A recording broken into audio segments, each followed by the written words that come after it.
ହେଲା ଆମେ ପାରାଦୀପ ଟ୍ରେନ୍ରେ ବସିଲୁ।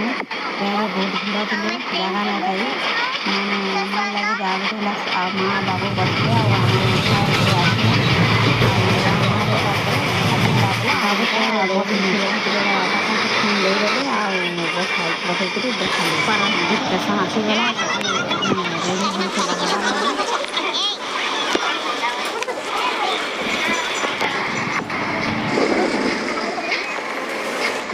2 किलोमीटर आमार कॉलोनी के हेबा बोले आमे एनु गोटे ऑटोटे नेमु आउ जिमु ऑटो पचरामा चलो